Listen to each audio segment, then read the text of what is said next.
பிதாவாகிய தேவனையும் ஆண்டவராய் இயேசுவையும் அறிகிற அறிவினாலே கிருபையும் சமாதானமும் உண்டாவதாக. இந்த நாளிலும் கர்த்தருடைய செய்தியை கேட்க வந்திருக்கிற தேவனுடைய பிள்ளைகளாய் உங்கள் யாவரையும் இயேசுவின் இன்ப நாமத்தில் வாழ்த்துவதில் மகிழ்ச்சி அடைகிறேன். இந்த செய்தியை ஆன்லைன் மூலமாய் கேட்க இருக்கிற தேவனுடைய பிள்ளைகளையும் கர்த்தர் அபரிவிதமாய் ஆசீர்வதிப்பாராக. இந்த நாளிலும் கொடுக்க போகிற செய்தியினுடைய தலைப்பு, உங்களுடைய அற்புதங்களையும் அதிசயங்களையும் அடையாளமாக மாற்றுங்கள். Change your wonders and miracles into signs. நீங்கள் பெற்ற அற்புதங்களையும் அதிசயங்களையும் அடையாளமாக மாற்றுங்கள்.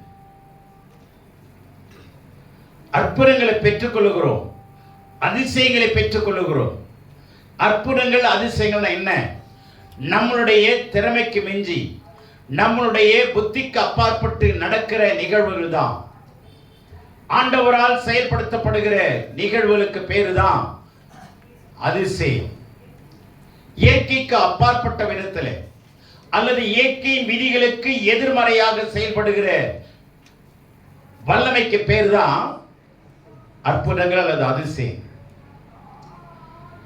மனுஷனால் இது முடியாதுன்னு சொல்லுவாங்க, மருத்துவர்கள் இது முடியாதுன்னு சொல்லுவாங்க. ஆனா ஆண்டவர் சொல்றாரு, என் தழும்புகளினாலே குணமானீர்கள்.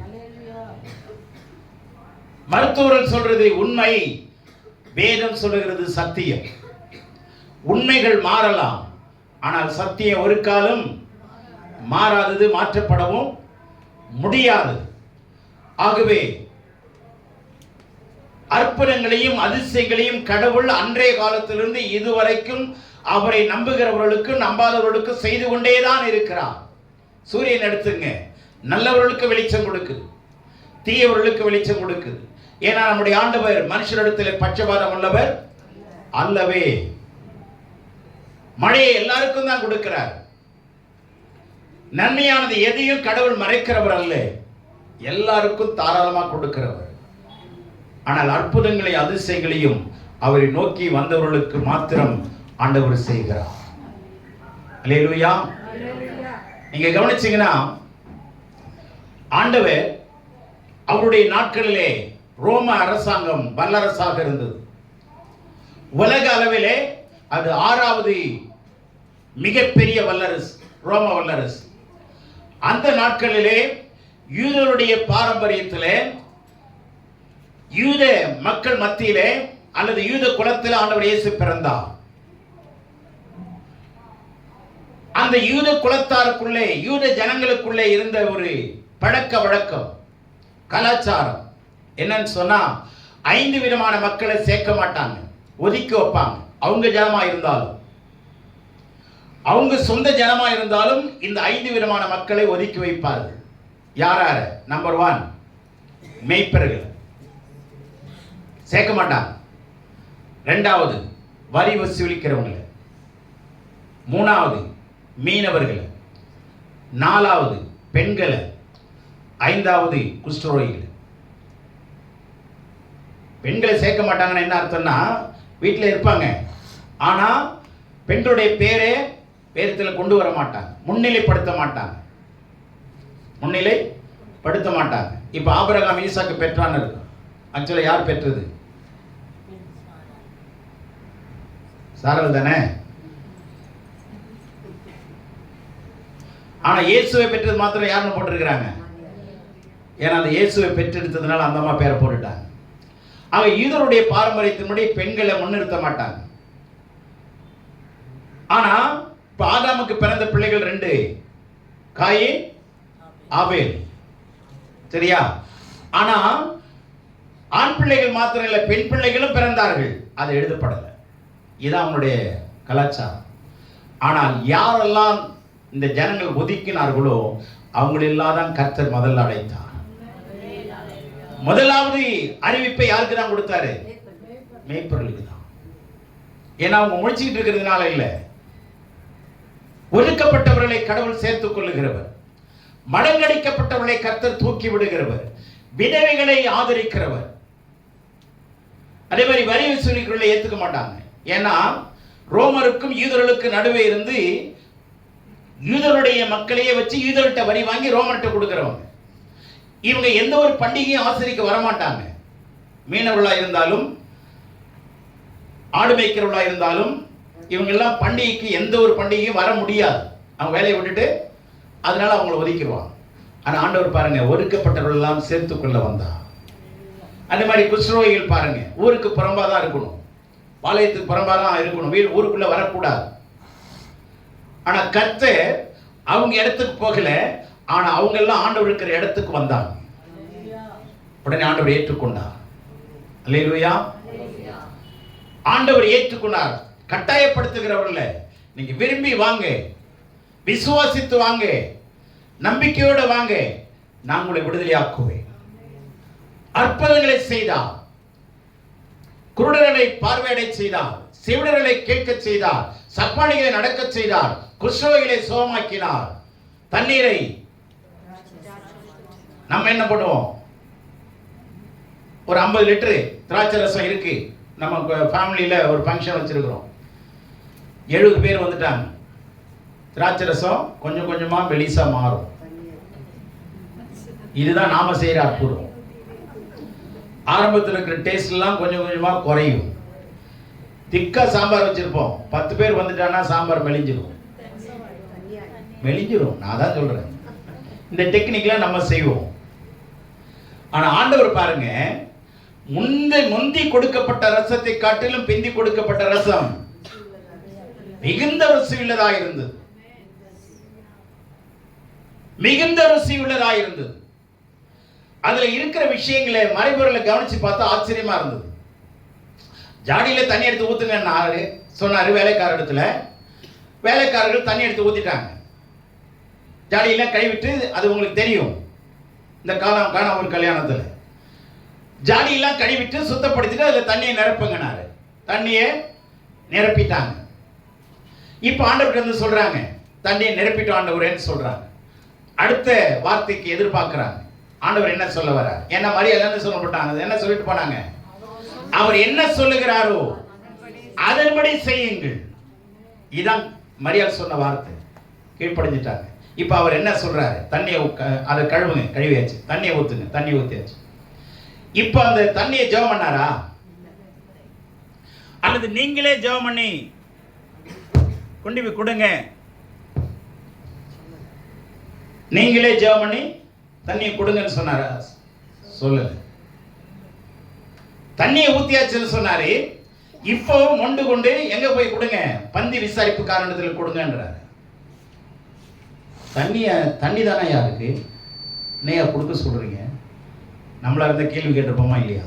1000 கேள்வி கேட்போம். அப்படியே கேள்வி கேட்கல, அந்த குரூப்ல நான் ஒரு ஆளா இருந்தேன் அப்படின்னா, தண்ணியை கொண்டு போய் கொடு எபினேசர்னு ஆண்டவர் சொல்லியிருந்தாருன்னா, ஜக்கை எடுத்து கொண்டு போய் தண்ணியை கொண்டு ஒரு ஓரத்தில் வச்சுட்டு ஓடி போயிருப்பேன். தண்ணி கொண்டு போய் கொடுத்தா பழப்பாங்க. அங்கே வந்து அந்த திராட்சை ரசம் கொடுக்கறதாங்க மரியாதை.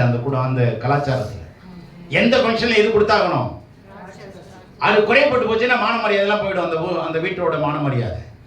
இப்போ தண்ணியை கொண்டு போய் கொடுக்க சொன்னா, தண்ணியை கொடுத்தா எப்படி என்ன மான மரியாதை இருக்கும் அப்படின்னு சொல்லி ஏதாவது ஒரு வேலையை பண்ணிட்டு ஓடி இருப்போம். ஆனா அவங்க கொண்டு போனாங்க பாருங்க. whatever he says, என்ன சொல்லுகிறாரோ அப்படியே செய்தார்கள். இப்ப அற்புதம் அந்த ஜாடியில நடக்கல, ஜெபமும் பண்ணல.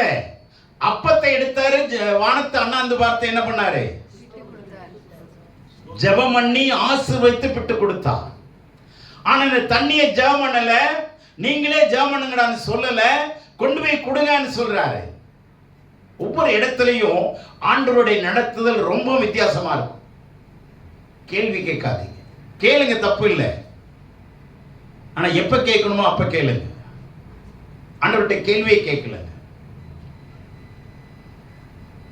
That is called implicit faith. உடனடியாக கீழ்ப்படிந்தார்கள். வேதத்தில் இருக்கிற மகத்துவமான விஷயம் என்னன்னா, 1000 பலியை பார்க்கிலும் கீழ்ப்படிதல் தான் உத்தமம். 1000 பலி, 1000 ஆட்டுக்குட்டியை நீங்க செலுத்திட்டு மூலையில உட்கார்ந்து அடகோழி மாதிரி தோதுரம் தோதுரம் தோதுரம் தோதுரம்னு சொல்லிட்டு உட்கார்ந்து இருக்கிறதுல பிரயோஜனம் இல்லை. ஆண்டவர் என்ன சொல்லுகிறாரோ அதன்படி கீழ்ப்படியுங்கள், அதன்படி செய்யுங்கள். அதுதான் ஏசாயா 1:19 சொல்லுது, மனம் பொருந்தி செவி கொடுத்தால் தேசத்தின் நன்மையை புசிப்பீர். மனம் பொருந்தி ஆங்கிலத்தில் இன்னும் அழகா இருக்கு, if you are willing and obedient. அந்த வார்த்தை தமிழில் விடப்பட்டிருக்கு. If you are willingly obedient or willing and obedient, மனதார நீங்க கேட்டு கீழ்ப்படிந்தால் you shall eat the best of the land. தேசத்திலே உன்னதமான உச்சிதமான நன்மைகளால் உங்களை நிரப்புவார். அல்லேலூயா. என்ன விஷயம்? மனம் வருந்தி மனசார கீழ்ப்படியணும். மனசார கீழ்ப்படியணும். சொல்லுவாங்க வயிறார சாப்பிடுங்க சொல்லுவாங்களே இல்லையா? அதனால ஆண்டவர் சொல்றாரு, மனசார கீழ்ப்படிங்க, முழு மனதோடு கீழ்ப்படிங்க. வேதத்துல நிறைய இடத்துல கவனிங்க, விதவை கொஞ்சோண்டு மாவு வச்சிருக்கிறாங்க, அந்த கொஞ்சம் மாவுக்கு குச்சி பொறுக்கிறாங்க நெருப்புக்கு, அது சுட்டு சாப்பிட்டுட்டு வாழ்றதுக்கா? இந்த அம்மா இப்படிப்பட்ட ஆள் பாருங்க, இருக்கிறத சாப்பிட்டு சாவறதுக்குன்னே ரெடி பண்ணது பாருங்க. ஏன் சாவறதான் சாவற, மற்றவங்களுக்கு கொடுத்துட்டு சாவலாம். ஒரு நன்மை செஞ்சுட்டு தான் செத்தாங்க, ஒரு பேராது ஒரு முறை கடைசியா. அப்ப கூட கவனிங்க, நல்லா சூடா சாப்பிட்டு நானும் என் பிள்ளை சாவணும். அந்த நேரத்துல யாரு குறுக்க போறது? ஆண்டவருடைய மனுஷன் தீர்க்கதரிசி போறான். அவன் சொல்றான், முதல்ல அதை எனக்கு முதல்ல கொண்டு வா. இந்த இடத்துல ஆண்டவர் நடத்துற வழியை பாருங்க. சட்டங்கள் இருக்குங்க, இந்த சட்டம் என்னைக்குமே மாறாது. நீங்க ஆசீர்வதிக்கப்படணும்னா you need to have something. நீங்க ஏதாவது உங்கள்கிட்ட இருந்தாதான் அதை வச்சு ஆசீர்வதிப்பார். உலகத்தை உருவாக்க he created everything out of nothing. எல்லாவற்றையும் ஒன்றுமில்லாமையிலிருந்து உருவாக்க முடியும் அவரால. ஆமென் சொல்லுங்க. ஒன்றுமில்லாமையிலிருந்து எல்லாவற்றையும் உருவாக்க முடியும். ஆனா ஆசீர்வாதம் வேணும்னா உங்ககிட்ட இருந்து இருக்கிறத வச்சு தான் ஆண்டவர் ஆசீர்வதிப்பார். This is a international law, universal law, மாறாது. நீங்க உங்ககிட்ட என்ன இருக்கு அதை கொடு. அதுதான் அடிக்கடி சொல்றேன், நீங்க தரித்திரமா அல்லது வறுமையா இருக்கிறதுக்கு காரணம் என்னன்னா, நீங்க விதைக்க தெரியாம இருக்கிறீங்க. நிலம் நிறைய இருக்குங்க, அதுல விதைக்க தெரியாம இருக்கிறீங்க. விதைய வச்சுட்டு உட்கார்ந்து இருக்கிற விவசாயி எப்படிப்பட்டவனா இருப்பான்னு யோசிச்சு பாருங்க. மதியன்னு தானே இருந்தாகணும். அப்ப ஏகப்பட்ட வசனங்களை விதையா கடவுள் நம்ம கையில கொடுத்திருக்கிறார். இதை வச்சு நாம தரித்திரமா இருக்கிறோம் அப்படின்னா இன்னும் இதை பயன்படுத்த தெரியலன்னு அர்த்தம். அதுக்குதான் 2 வாரத்துக்கு முன்னாடி நான் பேசியிருக்கேன். தேவன் உங்களை திருப்தி ஆக்குவார், பொறிப்பாக்குகிறவர். ஆமென். நிலத்தை பயிரிட கத்துங்க. தேவன் அற்புதங்களை செய்தார். இப்ப இந்த தண்ணி எங்க போய் எப்ப தண்ணி திராட்சரசமா மாறுச்சுன்னா கைக்கும் வாய்க்கும் நடுவுல. சொல்லுங்க, வேலைக்காரன் கையில இருக்கு, பந்தி விசாரிப்புக்காரன் வாய்க்கு கொடுக்கணும். அவன் டேஸ்ட் பண்ணிட்டு தான் பந்தி விசாரிப்புக்காரன் கட்டளையிடுவான், எல்லாருக்கும் கொடுங்க. இப்ப இந்த அற்புதம் எப்ப நடந்தது? நான் சொன்ன மாதிரி சொல்லுங்க. எடுக்கும் போது உங்களுக்கு எந்த அற்புதமும் தெரியாம இருக்கும். விசுவாசத்தோட எடுத்து வாய்க்கு கொண்டு போகும், நடுவுல மாறி விசுவாசத்தை வர்த்திக்க பண்ண சொல்லுகிறார். அப்போஸ்தலர் கேட்கிறாங்க ஆண்டவரிடத்துல, ஆண்டவரே எங்கள் விசுவாசம் வர்த்திக்கணும், என்ன பண்ணணும்? எங்கள் விசுவாசம் பெருகணும். அப்போஸ்தலர் கேட்கிறாங்க, ஓ லார்ட் இன்கிரீஸ் our faith. உங்களுடைய விசுவாசத்தை விருத்தி அடைய பண்ணுங்க, பெருக பண்ணுங்க. என்ன பண்றது? ஆண்டவர் அங்க நேரடியா பதில் சொல்லல. இன்டைரக்ட் என்ன சொல்றாருன்னா, நான் சொல்றதை செய்ய அது நடக்கும்ன்றார். விசுவாசிக்க சொல்றாரு. அப்ப விசுவாசிகளுக்கு என்ன பண்ணணும்? விசுவாசம் வேணும். அந்த விசுவாசம் எப்படி இருக்கணும்? கிரியையோட இருக்கணும். விசுவாசத்துக்கு உயிர் இருக்கணுமா இல்லையா? இந்த விசுவாசம் யாருடையது? உங்களுடையதா என்னுடையதா? இல்ல ரட்சிப்புக்குள்ள நடத்துறவங்களுடையதா? கடவுளுடையது. அவருடைய விசுவாசத்தை உங்களுக்குள்ளே ஆண்டவர் வைக்கிறார். அவருடைய விசுவாசத்தை வச்சுதான் உலகத்தை உண்டாக்குனார். அந்த உருவாக்குகிற வல்லமை தான் அந்த விசுவாசத்தில் இருக்கு. அந்த விசுவாசம் உடையவர்களாக இருங்கள். இதுதான் பேதுருவிட்ட ஆண்டவர் சொல்றாரு, have God kind of faith. தேவனுடைய விசுவாசமாயிருங்கள். தமிழ்ல தேவனிடத்தில் விசுவாசமாயிருங்கள் தவறு. தேவனுடைய விசுவாசமாயிருங்கள். மார்க் 11 இருக்கு பாருங்க, 22 வசனம். மார்க் 11:22.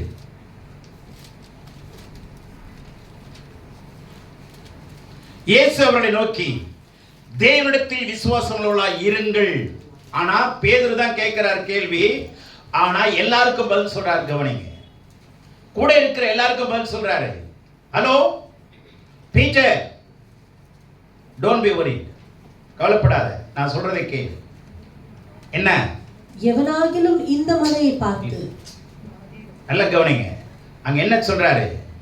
தேவனிடத்தில் விசுவாசமா இருங்கன்னு தமிழ்ல இருக்குல்ல, ஆங்கிலத்தில் படிச்சு பார்த்தீங்கன்னா have God kind of faith, godly faith. தேவனுடைய விசுவாசமாயிருங்கள். அப்ப ரெண்டு விதமான விசுவாசம். ஒன்னு மனுஷிக விசுவாசம், இன்னொன்னு தெய்வீக விசுவாசம். man kind of faith அது உலக பிரகாரமான மனிதனிடத்துல பார்த்து தான் நம்புவான், பார்த்த ஒரு படம் தான் ஏத்துக்குவான், பார்க்காம ஏத்துக்கிட்டானா ஏத்துக்க மாட்டான். புரிந்து கொள்ளுங்கள், கற்றுக்கொள்ளுங்கள், தேவனுடைய விசுவாசமாயிருங்கள். பேதுருவே, நான் சொன்னதை இப்ப நீ பார்த்துட்டு நீ சொல்ற, அத்திமரம் பட்டு போயிருந்த பார்த்துட்டு தானே சொல்ற. நான் எப்ப சொன்னோம் அப்பவே பட்டு போச்சுன்னு எனக்கு தெரியும். சொன்ன உடனே அது நடந்துரும். விசுவாசிங்க. தரிசித்து நடவாமல், நம்ம பார்த்து நடவாமல் என்ன பண்றோம்? தரிசித்து நடவாமல் விசுவாசித்து நடக்கிறோம். தரிசித்துனா பார்த்து, not by sight but by faith. பார்த்து நடக்காம பார்த்தோன்னு நம்பணும் இல்ல, சொன்னோன்னு நம்பு, அதுதான் விசுவாசம். ஆமென். கர்த்தர் சொல்ற விஷயங்களை ஒவ்வொரு இடத்துலையும் மாறி மாறி இருக்கும், ஆனா சட்டம் ஒன்றா இருக்கும். கவனிச்சு படிங்க, புரிந்து கொள்வீர்கள். உருவாக்குகிறதுக்கு எந்த ஒன்றும் கடவுளுக்கு தேவையில்லை, ஆனா ஆசீர்வதிக்கிறதுக்கு ஏதாவது ஒண்ணு இருந்த அதை கொடுத்தாதான் நடக்கும். அதை வச்சுக்கிட்டு ஜெபம் பண்ணாதீங்க. ஒரு கூட என்னதான் இருக்கு, என்னதான் இருக்கு, ஆமா என்னதான் இருக்கு, அதை கொடுங்க. எலிசா கையில நம்பி கொடுங்க, சொல்லுங்க இருக்குன்னு சொல்லுங்க. மறைச்சிங்கன்னா ஆசீர்வாதம் வராது, ஆசீர்வாதம் வராது. ஆகவே கடவுள் சொல்லுகிற விஷயத்தை புரிந்து கொள்ளுங்கள். ஒரு விஷயத்தை நான் சொல்றேன். ஒரு பையன் ஒரு பெண்ணை விரும்புறான். அவன் சொல்றான், என்ன சொல்றான்? நான் உன்னை நான் பார்க்கணும். சரி வான்னு சொல்லிட்டான். இவன் இரவு 12 மணிக்கு அந்த கிராமத்தில் போய் இந்த வீட்டுக்கு பின்னாடி நிற்கிறான். வருவான்னு சொல்லி எதிர்பார்க்கிறான், வரவே இல்லை. காத்துக்கிட்டே இருக்கிறான், வரவே இல்லை. ரொம்ப குளிருது இல்லையா, அதனால நின்று பார்த்து போயிடுறான். வெறுப்பா போயிடுறான். போயிட்ட உடனே இவனுக்கு ரொம்ப கவலை. சாயந்தரம் கோயிலுக்கு போறான். கோயிலில் பார்த்தா அந்த பிள்ளையை பார்த்துட்டான். ஒரே சந்தோஷம். சரி, அந்த பிள்ளையோட பேசணும், பேச முடியாது, ஏன்னா தாயோட வந்திருக்கிறான். இப்போ சொல்லி ஆகணும். அவனும் அந்த பெண்ணும் பார்த்துட்டான். இப்போ நான் வராத காரியத்தை சொல்லி ஆகணும். நான் வரல அப்படிங்கிறத என்ன பண்ணணும்? சொல்லி ஆகணும். அதுக்கு என்ன சொல்றா? அவன் கேட்கிற மாதிரி, அம்மா நான் ஒரு விடுகதை போடுறேன் சொல்றியான்னா, சொல்றேம்மா அப்படின்னு. அது என்ன சொல்றா? இப்ப பொண்ணு சொல்றா, வெட்டினதால் சாகவில்லை, வெட்டாவிட்டால் செத்திருப்பேன். ஒண்ணு, இது என்ன? வெட்டினதால் சாகவில்லை, வெட்டாவிட்டால் செத்திருப்பேன். அடுத்தது, செத்ததால் சாகவில்லை, சாகாவிட்டால் செத்திருப்பேன்.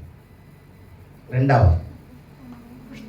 மூணாவது, வந்ததால் வரவில்லை, வராவிட்டால் வந்திருப்பேன். இப்போ எனக்கு ஒரே பிரச்சனைங்க. ஏதோ ஒண்ணு சொல்ல வரா, புரிஞ்சிக்க முடியல.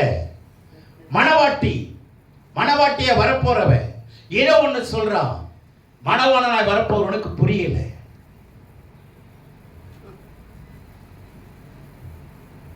அன்னைக்கு அவனுக்கும் புரியல, இன்னைக்கு நமக்கும் புரியல. இதான் பிரச்சனை. கடவுள் என்ன சொல்ல வராரு, எந்த நோக்கத்துல சொல்ல வராரு, ஆனா அவனுக்கு ஏதோ ஒண்ணு தெரியுது, ஏதோ ஒண்ணு சொல்ல வராரு, நமக்கு தான் பதில் சொல்றான்னு தெரிஞ்சுக்கிட்டான். மறுபடி சொல்றேன், வெட்டினதால் நான் சாகவில்லை, வெட்டாவிட்டால் வந்திருப்பேன், பிழைத்திருப்பேன். இன்னது ஒண்ணுமே புரியல. பதில் சொல்ற கேள்வி. அன்னைக்கு மழை நனைஞ்சிட்டு வீட்டுக்கு போயிட்டான். அவ சொல்றா, வெட்டினதால் வரவில்லை, நான் உன்னை பார்க்க வரணும்னு நினைச்சேன், மழையில மின்னல் வெட்டிருச்சு, அதனால நான் என்ன பண்ணல, வரவில்லை. வெட்டாவிட்டால் புரிஞ்சுச்சா? புரிஞ்சுச்சு. ரெண்டாவது, செத்ததால் வரவில்லை, சாகவில்லை.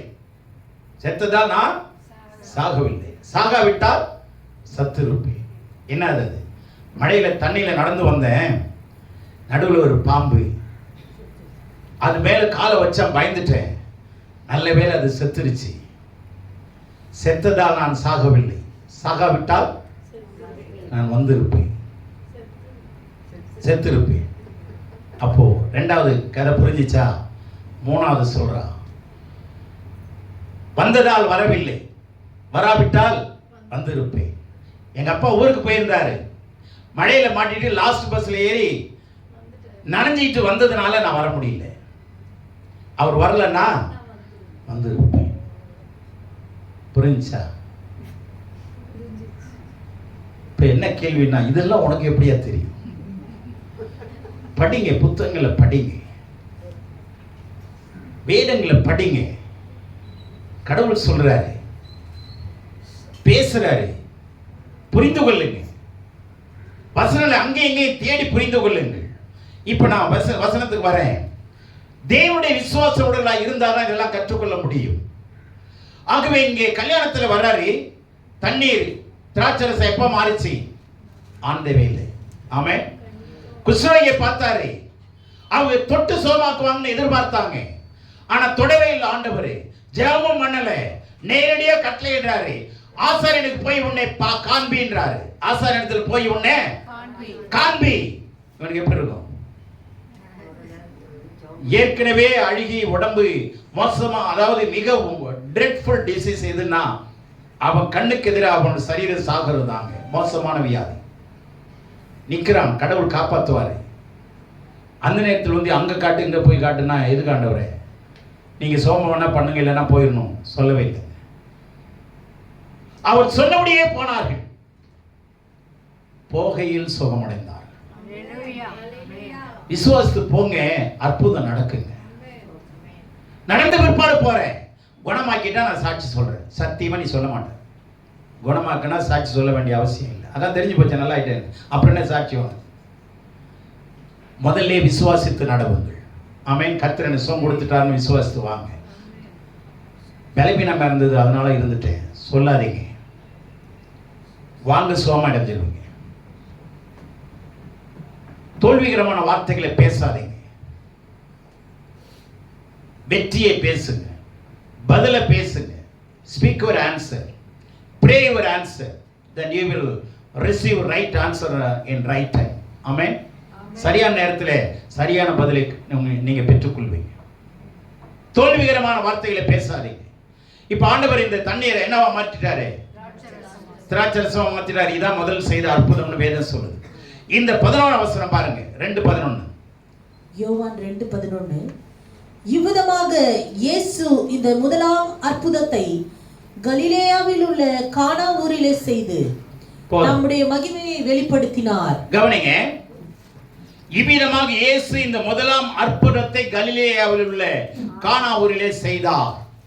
இந்த அற்புதம் என்கிற வார்த்தை யோவான் மாத்திரம் என்னன்னு எழுதுறாருன்னா, ஆங்கிலத்துல சைன் என்ற வார்த்தை பயன்படுத்தப்பட்டிருக்கு. SIGN, அடையாளம்.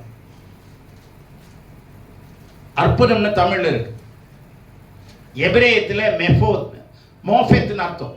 எபிரேயத்துல மோஃபெத், MOPHETH,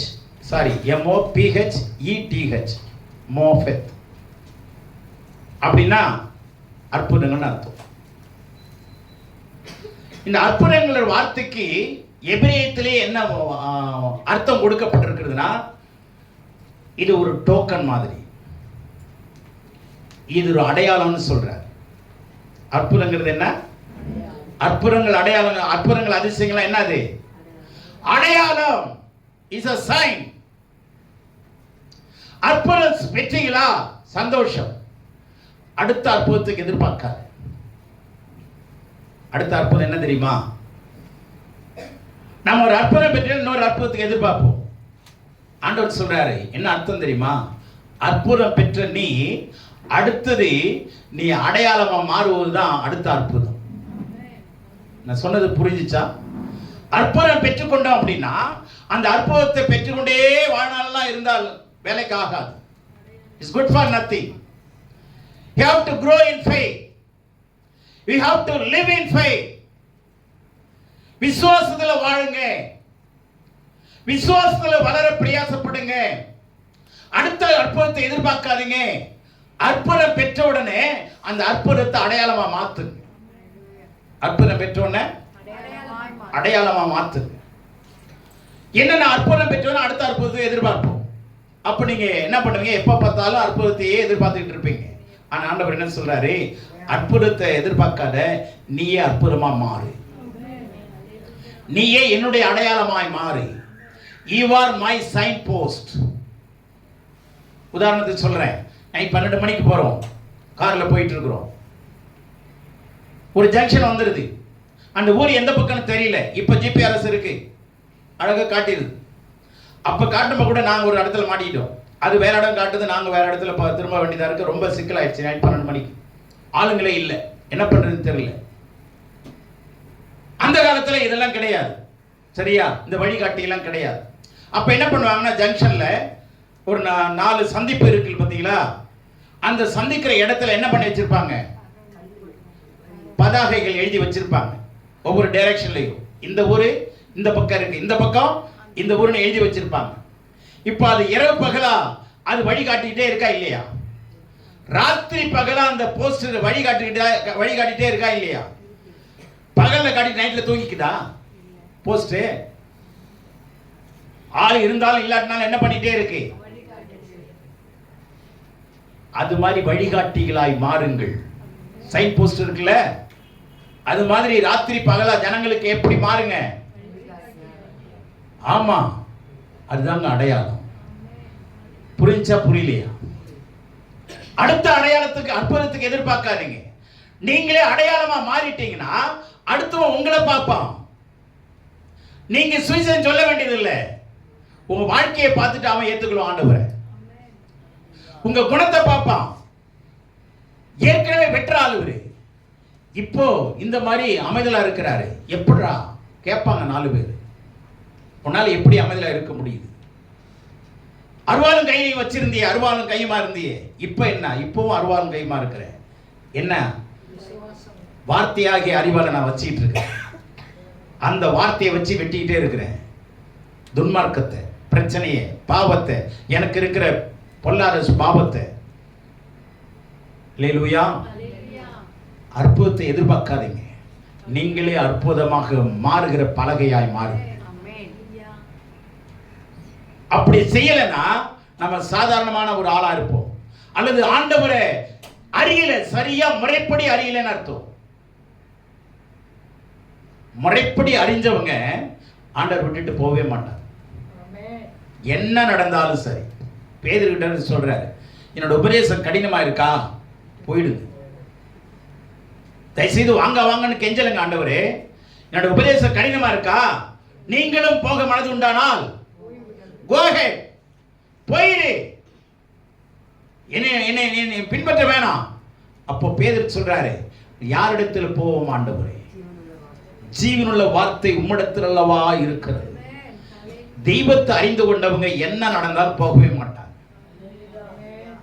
எவ்வளவு அவமானம் நடந்தாலும் போகவும் விரும்ப மாட்டாங்க. நல்லா புரிந்து கொள்ளுங்க. கடவுள் காட்டுற இடத்துல நில்லுங்க, நிலைச்சிருங்க. உங்கள் கனி நிலைத்திருக்கும்படி கடவுள் நம்மை அழைத்திருக்கிறார். ஆமென். இதற்கு ஆதாரமா ஏசியா 8:18 படிங்க. ரொம்ப அற்புதமான வார்த்தை, இணையான வார்த்தையை நான் கொடுக்கிறேன். இதோ நானும் கர்த்தர் எனக்கு கொடுத்த பிள்ளைகளும் சியோன் பர்வதத்தில் வாசமாயிருக்கிற சேனைகளின் கர்த்தராலே இஸ்ரவேலில் அடையாளங்களாகவும் அற்புதங்களாகவும் இருக்கிறோம். ஏசியாவுக்கு 2 மகன். இந்த தீர்க்கதரிசி 2 மகனை பெற்றெடுத்தான். அந்த 2 மகனுடைய பேரும் வேதத்தில் இருக்கு. அது மிகப்பெரிய பேர். அது இப்ப இவர் என்ன சொல்றாரு, இவன் ஒரு மிகப்பெரிய ஒரு தேவனால் பயன்படுத்தப்பட்ட ஒரு பெரிய தீர்க்கதரிசி. 66 அதிகாரங்களை தீர்க்கதரிசன புத்தகமாக எழுதினவர். இந்த 66 புத்தகமும் ஒவ்வொரு அதிகாரமும் ஒவ்வொரு புத்தகத்துக்கு இணையானது. 66 அதிகாரங்களும் ஒவ்வொரு புத்தகத்துக்கும் இணையான ஒரு அதிகாரங்கள். நீங்க கடைசி அதிகாரத்தை எடுத்து பாருங்களேன். புதிய வானம் புதிய பூமின்னு இருக்கும், ரெவலேஷன் இருக்கும். ஒவ்வொரு அதிகாரமும் ஒவ்வொரு புத்தகத்துக்கு இணையானது. அப்படிப்பட்ட ஆழமான புத்தகங்களை, ரகசியங்களை எழுதின ஒரு தேவ மனுஷன். அவர் சொல்றாரு, நானும் கர்த்தர் எனக்கு கொடுத்த பிள்ளைகளும். என்ன அற்புதமான வார்த்தைங்க. ஏன் பிள்ளைன்னு சொல்லலைங்க, நான் பெத்த பிள்ளைன்னு சொல்லல, ஏன் பிள்ளைன்னு சொல்லல. இப்ப வீட்டுல பாத்தீங்கன்னா தப்பு பண்ணிட்டான்னா ஒய்ஃபை கூப்பிடுவாங்க, உன் பிள்ளை செஞ்சது என்ன தெரியுமா அப்படிமா, உன் பிள்ளை என்ன பண்ணிட்டு வந்திருக்கிறான்னு தெரியுமா அப்படி அவங்க சொல்லுவாங்க. உன் பிள்ளை என்ன பண்ணா நீ போய் கேளு அப்படி. இப்ப இதை சொன்னா அசிங்கமா இல்லை? உன் பிள்ளைன்னு சொன்னா அர்த்தம் வேற தானே, சொல்லுங்க. ஆனா மனசார கூப்பிட்டு சொல்றோம், உன் பிள்ளை என்ன செஞ்சான்னு பாரு, நம்ம பிள்ளைன்னு தானே சொல்லணும் அப்படின்னு சொல்லுது. ஆனா இவர் என்ன சொன்னாரு, நானும் கர்த்தர் கொடுத்த என் பிள்ளை, கர்த்தர் கொடுத்த பிள்ளை, எனக்கு கொடுத்த பிள்ளை. பிள்ளைகள் கர்த்தரால் வரும் சுதந்திரம். பிள்ளைகள் கடவுள் கொடுக்கிற சொத்துங்க, அது கடவுள் கொடுக்கிற சுதந்திரம். அது அவர் சொல்றாரு, நானும் கர்த்தர் எனக்கு கொடுத்த பிள்ளைகளும் சீயோன் பர்வதத்திலே வாசமாயிருக்கிற சேனைகளின் கர்த்தராலே இஸ்ரவேலிலே அடையாளங்களாகவும் அற்புதங்களாகவும் இருக்கிறோம். கடவுளுடைய பிள்ளைங்களே, நீங்க ரட்சிக்கப்பட்டது அற்புதம் தாங்க. ஆண்டுடைய பிள்ளைன்னு பேர் வந்ததே அற்புதம் தான். நம்முடைய பாவம் இலவசமாய் மன்னிக்கப்பட்டதே அற்புதம். மன்னிப்பின் நிச்சயத்தை கடவுள் நமக்கு கொடுத்தது அற்புதம். மீட்டுக் கொண்டது அற்புதம். நம்மளை அபிஷேகம் பண்ணினது அற்புதம். பிரித்தெடுத்தது அற்புதம். எல்லாமே அற்புதம் தாங்க. அப்புறம் அதுக்கு மேல என்னங்க அற்புதம் வேணும்? நான் என்ன கேட்கிறேன், அற்புதம் செய்யறவரே உங்ககிட்ட தானே இருக்கிறாரு, அப்புறம் என்னத்துக்கு அற்புதத்தை எதிர்பார்க்கிறோம்? அவர் சொல்றாரு, ரொம்ப அழகா சொல்றாரு, நான் செய்வேன் செய்வீங்க, இதை காட்டிலும் பெரிய காரியங்களை செய்வீங்கன்னு சொன்னாரா இல்லையா? அப்படியே எதிர்பார்க்கிறோம் நம்ம. நீங்களும் நானும் ஆண்டவருக்குள்ளே அற்புதமா இருக்கிறோம். அற்புதமான படைப்புங்க. சொல்லுங்க, நீங்களும் நானும் அற்புதமான படைப்பு. ஆண்டவர் கரங்களிலே அற்புதமான படைப்பு. We are all supernatural being in the hands of the Lord. கர்த்தருடைய கரத்துல நாம எல்லாரும் இயற்கைக்கு அப்பாற்பட்ட படைப்புகளாய் இருக்கிறோம். விசுவாசிங்க. சொந்த தேவைக்காக கவலைப்படாதீங்க. வேதம் அறியாதவங்க தான் கவலைப்படுவாங்க. தேவ திட்டத்தை செய்துட்டே வாங்க, உங்க திட்டத்தை கடவுள் நிறைவேற்றிட்டே வருவார். அற்புதங்களை அடையாளமா மாத்துங்க. நீங்க அடையாளமா மாறுங்க. ஆண்டவரை காட்டுகிற, ஆண்டவரை பிரசித்தப்படுத்துகிற பதாகைகளாய் மாறுங்க. இப்ப ஒரு பேரணி நடத்துறாங்கன்னா கையில என்ன பிடிச்சிட்டு போறாங்க? அந்த பேரணிக்கு இணையான சுலோகன்லாம் எழுதி பிடிச்சிட்டு போறாங்களா இல்லையா? அதுதான் வேதம் சொல்லு.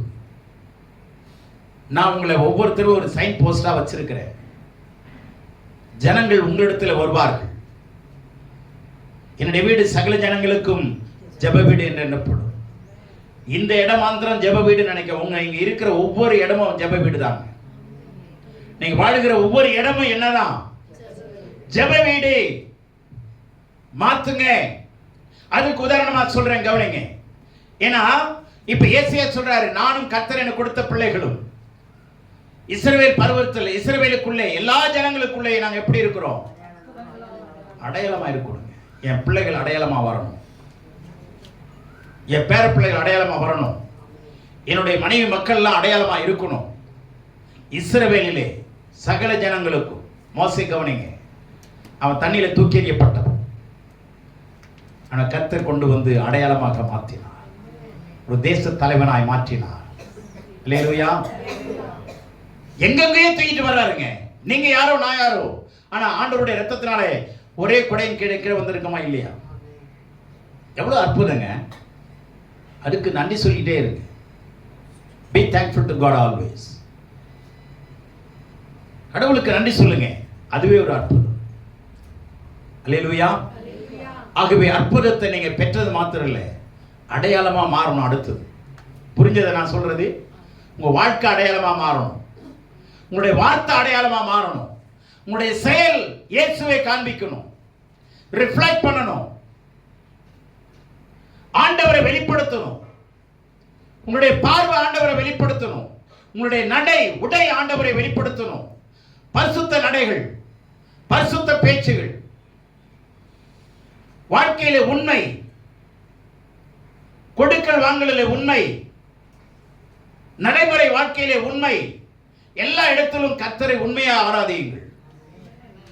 உண்மையா இருப்பதே ஆராதனை. உண்மை இல்லாம ஆராதிச்சுக்கிட்டு இருக்கிறது அர்த்தம் இல்லை. உண்மை இல்லாம அர்த்தமே கிடையாது. உண்மையோடு வாழுகிறதே ஆராதனை. வேதத்தை அறிந்து கொள்றது முதல் ஆராதனை. வேதத்தை அறியாம இன்னைக்கு வர்ஷிப் லீடர்ஸ் எல்லாம் நிறைய பேர் இருக்கிறாங்க, எனக்கு தெரியும். நம்பர் 1 லீடர் நானும் சொல்லுவாங்க. வர்ஷிப்ல நான் கான்செர்ட்ல நான் அவ்வளோ பெரிய கான்செர்ட்ல 10,000 பேர் வந்திருக்கிறாங்க. சத்தியத்தை கேளுங்க, தெரியாதுமா, எனக்கு கார்டு தெரியும், எனக்கு அக்கார்டியன் வாசிக்க தெரியும், எதனாலும் தெரியட்டும், தப்பு இல்லை. ஆனா எது முக்கியம்? என் ஜனங்கள் என்னை அறிகிற அறிவினாலே நிரப்பப்பட வேண்டும். Lack of knowledge people are perish. வேத அறிவு இல்லாதனால ஜனங்கள் என்ன செய்றாங்க? சாகராங்க, சங்கரமாகிறாங்க. வேத அறிவை முறைப்படி கற்றுக்கொள்ளு. ஆரம்பத்தில் இருக்கிற என்னுடைய குணம் இப்ப கிடையாதுங்க, மாறிடுச்சு. மாத்திட்டே வர ஆண்டவருடைய வார்த்தை மாத்திட்டே வரும். நான் இல்லை, ஆண்டவருடைய வார்த்தை மாத்திட்டே வரும். கட்டளைகளை ஏற்றுக்கொள்ளு, கடவுள் நம்மை ஆசீர்வதிப்பா. ஆமென். ஆக 2 விஷயத்தை சொல்றேன்.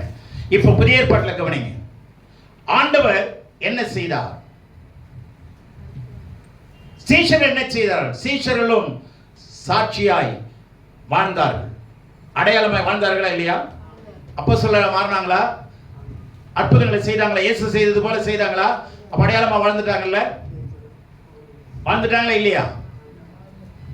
இயேசு குறித்து இதை ஏசாயாவும் சொல்றாரு. என்ன அடையாளம்? யூதர்கள் அடையாளம் கேட்கிறாங்க.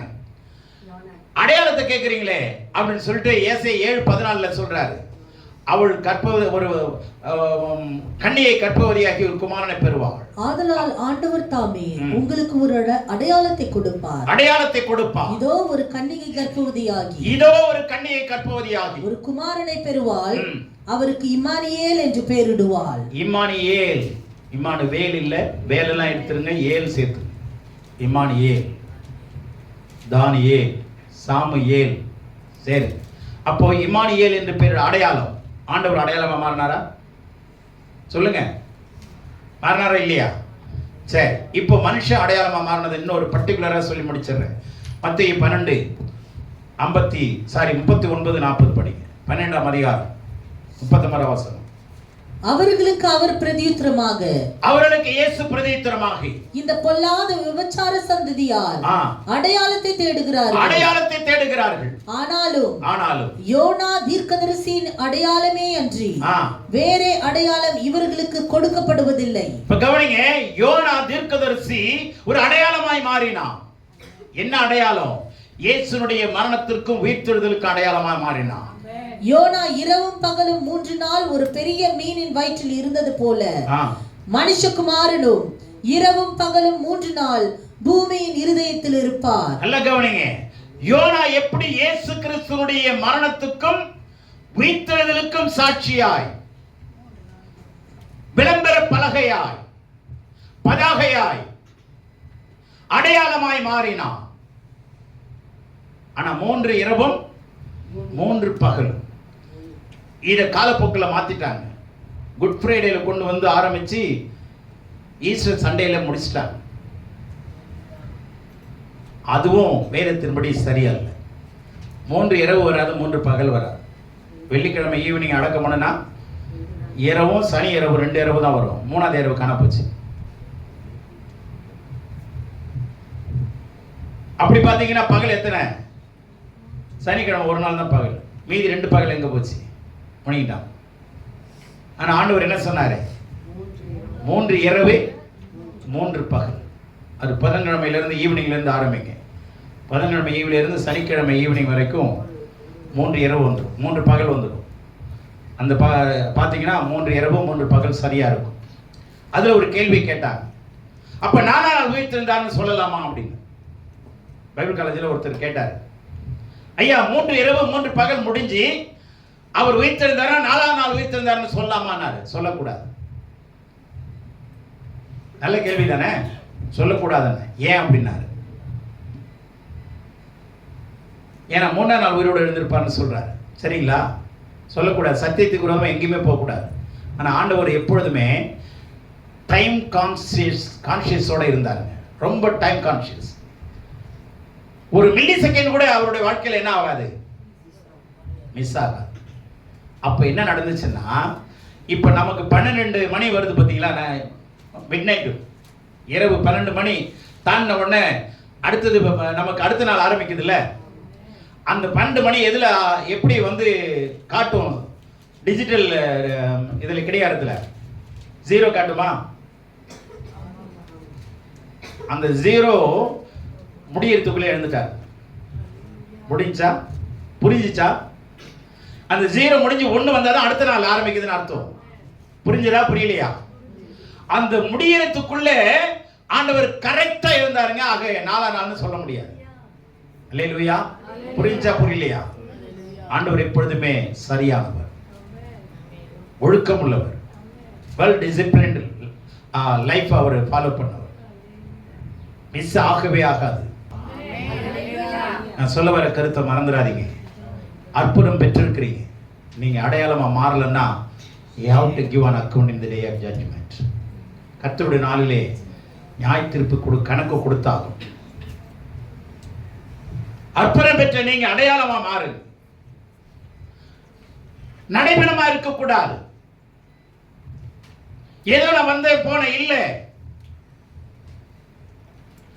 நடமாடும் ஆலயங்களாயிருங்க. நடைபெணமா இருக்க கூடாது. we are all mobile church. Mobile வச்சிருக்கிறவங்க இல்ல, நடமாடும் தேவாலயங்கள். ஒவ்வொருத்தரும் அதாங்க அடையாளம். யோனா எப்படி அவன் வாழ்க்கையில இயேசுவை காட்டி கொடுத்த ஒரு இயேசுவுக்கு இணையான ஒரு சாட்சியை காண்பித்து கொடுத்தான். அந்த மாதிரி வாழ்க்கையை நீங்களும் நானும் செய்யணும். அல்லேலூயா. அந்த மாதிரி வாழ்க்கையை சொல்லுங்க. இதுதான் கர்த்தர் சொல்லுகிறார். அற்புதங்கள் என்னவா பண்ணுங்க? அடையாளமா மாத்துங்க. அற்புதத்துக்கு எதிர்பார்த்துட்டே இருக்காதீங்க. நீங்களே ஒரு அற்புதம். ஆமென். கர்த்தர் தாமே உங்களை ஆசீர்வதிப்பாராக.